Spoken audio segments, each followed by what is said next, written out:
vamos abrir nossa Bíblia em 2 Timóteo, carta de Paulo a 2 Timóteo, capítulo 3, versículo 16.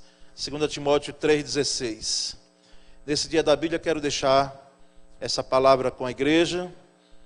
2 Timóteo 3,16, e também um material chegou aí. Depois o Mateus vai estar projetando aqui pelo menos os tópicos do que nós vamos estar aqui abordando com os irmãos. O que a Bíblia é para nós, é o tema da mensagem bíblica. Leiamos então o texto. Quero ler aqui, depois ali, se tiver a nova versão internacional, nós leremos nela. Toda a Escritura, divinamente inspirada, é proveitosa para ensinar, para redarguir, tema até complicado, para corrigir, para instruir em justiça. Vamos agora ainda ver isso, Mateus, se estiver aí, projeta juntos. Toda a Escritura é inspirada por Deus e útil para o ensino, para a repreensão, para a correção e para a instrução na justiça. Não é?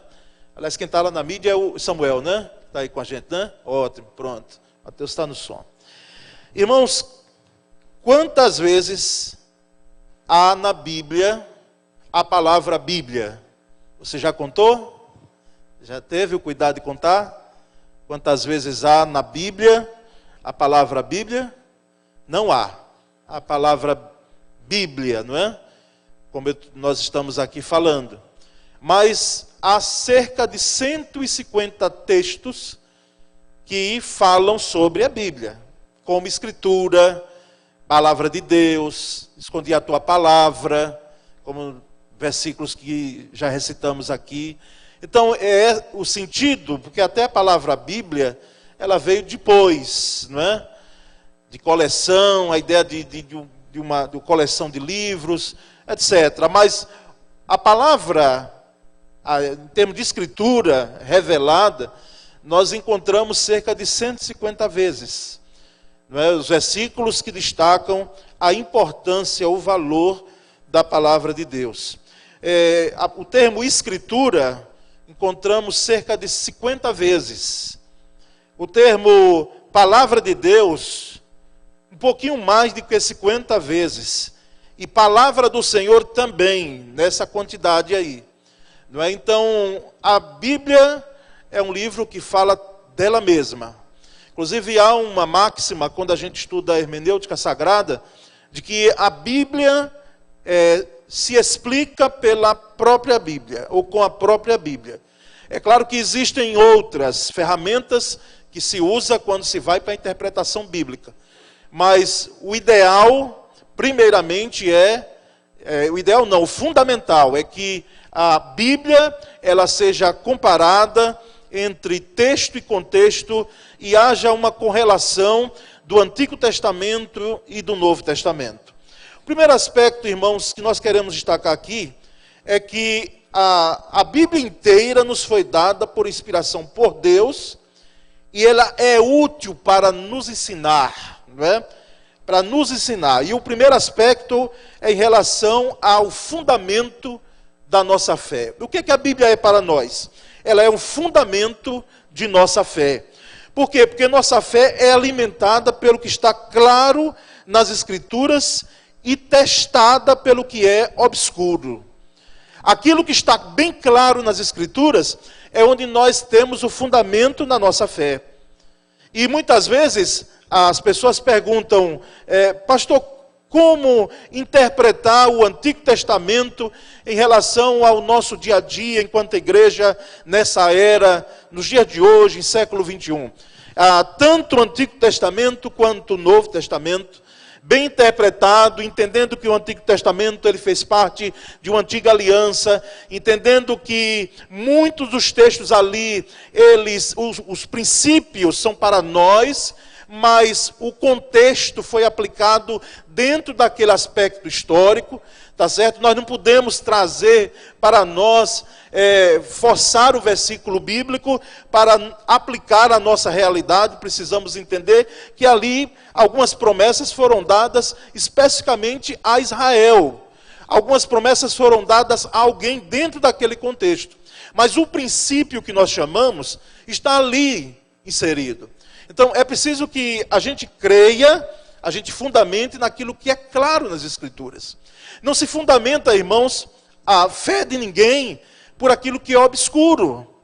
Inclusive, às vezes, nos círculos de debates bíblicos, e às vezes até em seminários, nós que passamos, não é? Se prende a questões que elas não têm um objetivo. O discutir, por exemplo, o sexo dos anjos. Muitas vezes, irmãos, perda de tempo, quando nós nos prendemos, aliás, a algo que não está claro nas Escrituras, não está revelado. Eu preciso fundamentar a minha fé naquilo que está claro nas Escrituras. Por exemplo, Jesus é Senhor. É algo que desde sempre nós temos nas Escrituras. Jesus é Senhor. Só Jesus salva. Existe Pai, Filho e Espírito Santo. A salvação dentro dessa nova aliança em Cristo não é pelas obras, mas por intermédio da fé em Cristo Jesus. E aí vai, irmãos. Fundamentos que estão claros nas Escrituras. E não crermos naquilo, ou não darmos atenção àquilo que é obscuro, muitas vezes. Inclusive, há um texto de Deuteronômio que diz que aquilo que está oculto, aquilo que não está muito claro, por exemplo, as pessoas que às vezes querem perguntar, e fazem perguntas, pastor, como é o céu, como é a eternidade, e nós não temos, irmãos, minúcias sobre isso, não é? Já desse alguém perguntou se ia ter comida lá no céu, se ia ter maná, se ia ter... Irmãos, a Bíblia diz que céu é muito bom, céu é estar com Jesus, e inferno é a ausência de Jesus, é isso. Agora, as minúcias, os detalhes, Deus não se preocupou em revelar para nós, não é? Então, vamos crer, o fundamento da nossa fé naquilo que está claro nas Escrituras, e não naquilo que está obscuro. E nós entendemos, irmãos, que há partes da Bíblia difíceis de interpretar, mas nenhuma nos leva a duvidar. Há partes difíceis de explicar, mas nenhuma nos leva a duvidar. Por quê? Porque temos textos que são complexos. A gente chama de difícil interpretação. Mas eles estão ali e não cabe a mim interpretá-los.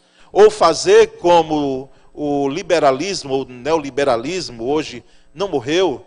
Não é? Liberalismo é um termo até, inclusive, difícil da gente aplicar, porque é usado, é bebido por outras ciências, não é? Mas quando a gente chama de liberalismo teológico, é aquele que destitui os milagres da Bíblia. Eles sempre procuram explicação científica para algo que ocorreu de milagre, para desmistificar ou demitizar os milagres que foram feitos, que estão registrados. Por exemplo, rapidamente, e a gente não vai dar muita vez a esse povo, porque tem gente até hoje dessa forma defendendo, não é abertamente, com grande conhecimento, mas remando ao contrário das Escrituras. Quem curou aquele cego, não foi Jesus, assim, o poder de Jesus, aquele cego. Foi aquela lama que Jesus passou e cuspe, saliva, se interpreta que ali tinha um poder restaurador da visão, um tipo colírio, sobrenatural, para dar vista àquele cego.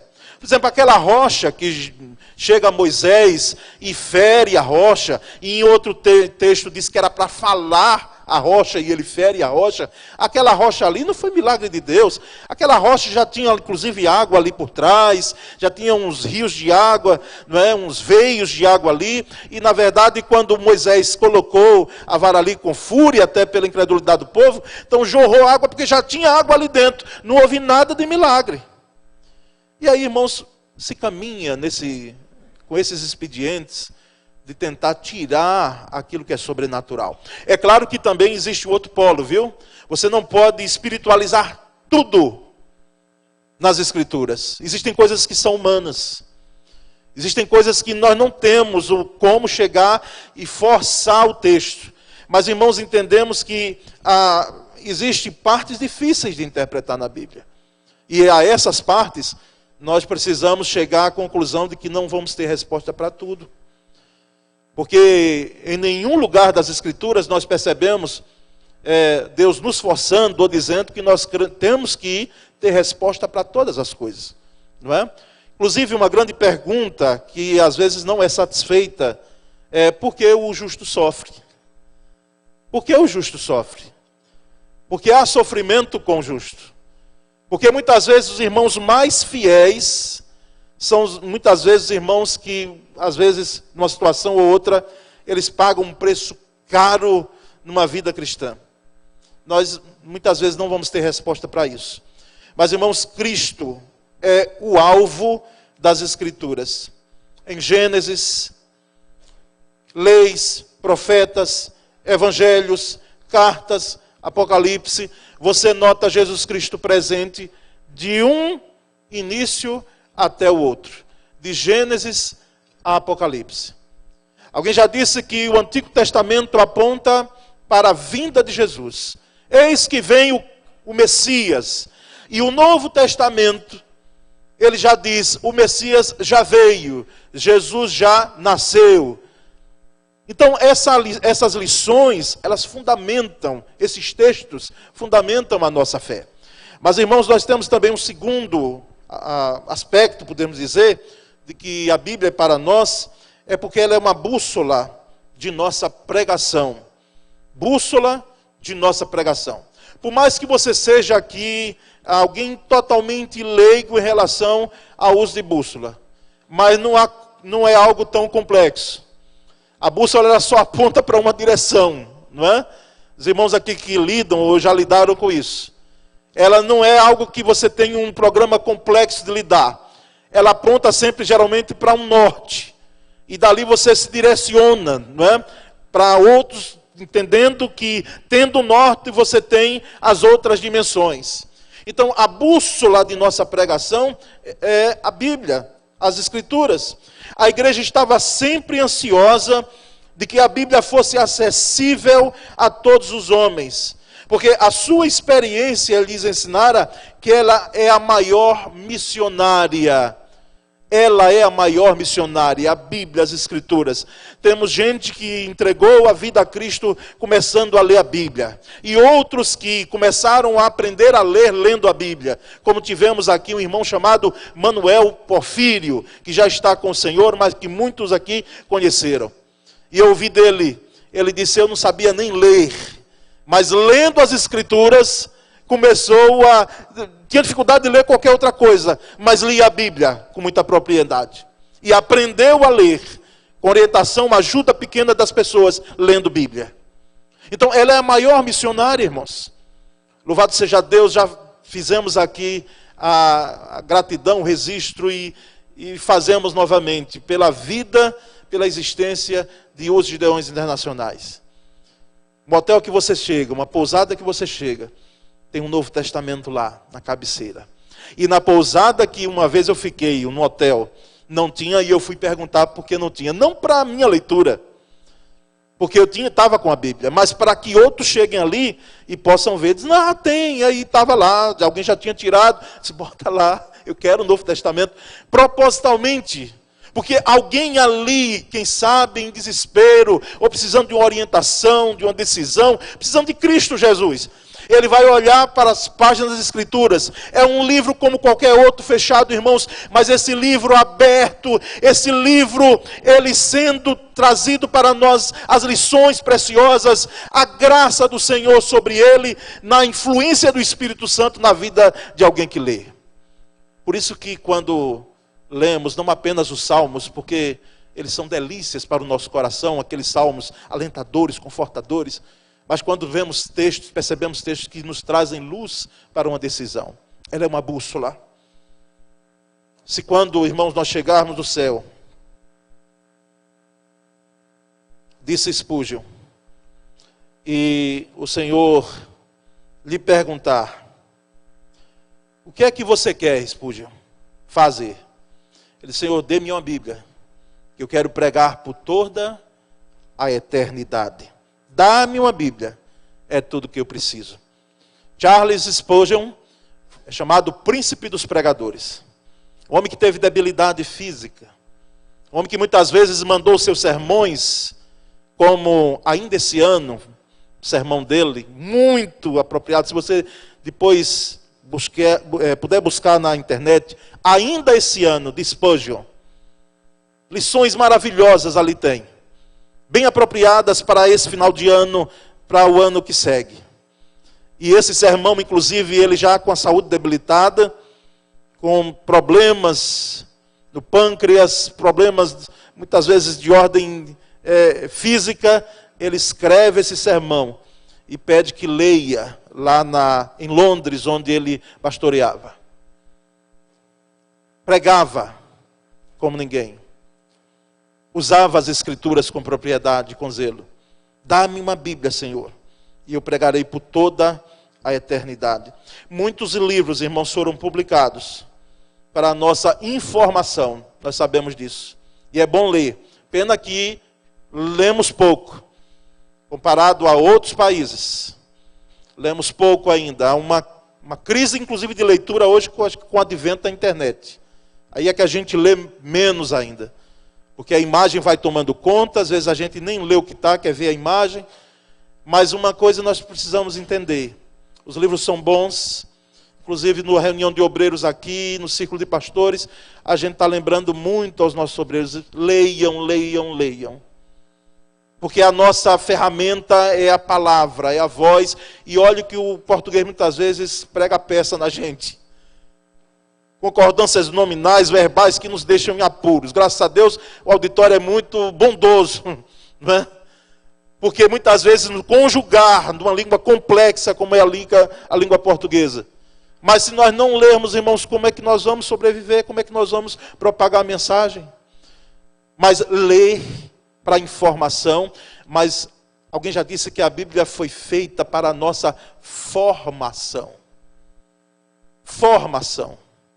Não ler a Bíblia apenas para conhecimento. Porque eu tive professores de uma universidade que eles, quem sabe, sabiam Bíblia mais do que o conteúdo. E liam para justamente pegar alguém que não era seguro ou questionar as Escrituras. Mas a Bíblia não nos foi dada como um livro científico. Não se preocupe, estudante de universidade, para muitas vezes você provar aquilo que está no Gênesis ou em qualquer parte das Escrituras. Porque a Bíblia não é necessariamente um livro científico. A Bíblia é um livro de fé. São as nossas doutrinas. Cremos de que o que está aqui escrito não é ilusão, não é história de Trancoso, de carochinhas ou algo parecido. É a verdade inspirada, revelada através dessas páginas. Por isso que ela é bússola. Mas nós vamos adiante, irmãos, e temos um terceiro aspecto, a resposta do que a Bíblia é para nós. A Bíblia é alicerce de nossa conduta. Alicerce. D.L. Moody, pregador que tinha a capacidade de pregar muitas vezes para uma multidão, e ali sempre pessoas eram tocadas pela pregação de Moody. Moody disse que de 100 homens, um lerá a Bíblia, 99 lerão o cristão. Você está entendendo? De 100 homens, um vai ler a Bíblia. 99, disse Moody, vão ler a sua vida. Por isso que o apóstolo Paulo diz que nós somos como cartas vivas. As pessoas leem e precisam ler o Evangelho, elas precisam ler Jesus, elas precisam não apenas ter a interpretação de uma conduta cristã, porque é impressionante que o mundo sabe a forma de nós agirmos, às vezes até estereotipada por uma forma de vestir. Porque também aquele que é crente sabe se vestir. Mas não é pela vestimenta que nós devemos, por paletó ou não uso de paletós, ou outras indumentárias. Mas é para que as pessoas vejam Jesus em nós, leiam o Evangelho em nós. Por isso Moody disse isso. Não podemos, irmãos, nos esquecer de que somos a única Bíblia que algumas pessoas conseguem ler. Você já pensou sobre isso? Nós somos a única Bíblia que algumas pessoas conseguem ler. Elas não vão para as Escrituras. Algumas delas não chegarão, não lerão, não terão interesse. Agora, elas podem ler as Escrituras através da sua vida e da minha vida. E elas leem. Agora, eu pergunto e fico a questionar você, o que é que elas têm lido na sua vida? A Bíblia, irmãos, não faz belas promessas sobre uma vida só de primaveras. Nós temos promessas na Bíblia. Mas em nenhum canto você vai ler nas Escrituras, olha, é um mar de rosas. Olha, é só maravilha. Não, a Bíblia não se preocupou em vender essa ilusão. Porque nós temos provações, nós temos dificuldades aqui na terra. E toda experiência, irmãos, lembramos, em relação à conduta, toda experiência, quando falamos de conduta, lembramos que toda experiência, ela deve ser subordinada. Ela deve estar sobre a disciplina, sobre o norte das Escrituras. As experiências pessoais são importantes, mas elas não devem determinar o que dizem as Escrituras. Ao contrário, as Escrituras, elas devem dizer se sua experiência ela é real ou ela é enganosa. São as Escrituras a norteadora da nossa conduta. As Escrituras, elas vão dizer, inclusive orientar, o que eu devo muitas vezes proceder na vida. Em coisas do dia a dia. Os princípios estão ali colocados. Inclusive, a venda ou a compra de um imóvel, um namoro a ser feito, um casamento a ser realizado. Às vezes até uma viagem, planos, coisas do dia a dia, irmãos. As Escrituras têm um princípio lá norteando a gente. A forma da igreja ser, como eu devo me vestir, como eu não devo me vestir. É claro que lá não tem uma regra de conduta, porque nós somos chamados em Cristo Jesus para a liberdade.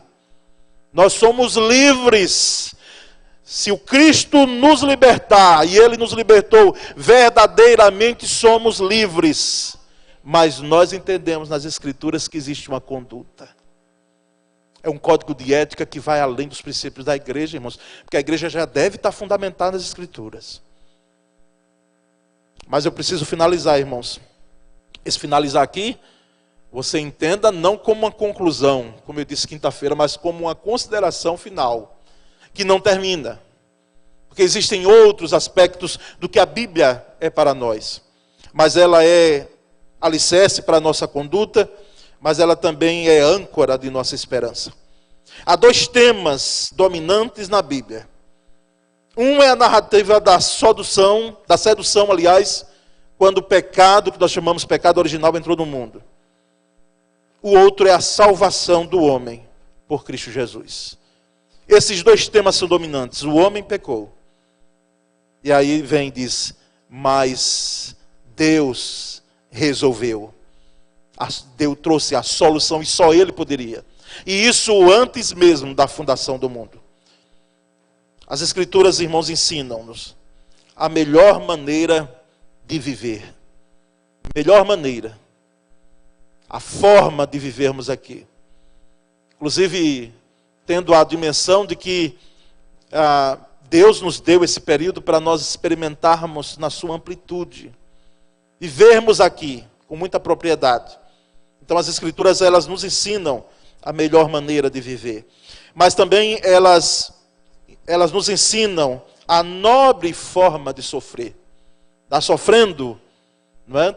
Está com dificuldades em alguma área na sua vida e você muitas vezes não procurou isso, mas faz parte da vida. A Bíblia nos dá os princípios para, de maneira nobre, nós podermos passar por esses momentos de sofrimento e de dor. Mas também a Bíblia, como uma âncora de esperança, ela nos dá o modo mais confortável de morrer. Não apenas viver e passar por aqui, mas a forma mais admirável e surpreendente de morrer. Por isso que a aflição, e às vezes a gente como pastor fica assim, em alguns casos, sem resposta. Porque as pessoas, elas às vezes querem ouvir da gente: olha, meu pai foi para o céu. Diga isso, pastor, minha mãe foi para o céu. E num sepultamento que a gente não tem aquela convicção e a pessoa não professou aquela fé em Cristo, nós não somos deuses para direcionar ninguém para céu e inferno, já viu? Não vai cair nessa. Você que sabe se você tem Cristo no seu coração. Mas, irmãos, como é bom e como é agradável, mesmo diante de um choro e de uma comoção, porque não somos feitos de ferro. Ouvi de alguns irmãos: pastor, que bênção, porque meu pai e minha mãe partiram em Cristo Jesus. Eles dormiram, como a gente diz, não é? Dormiram em Cristo Jesus.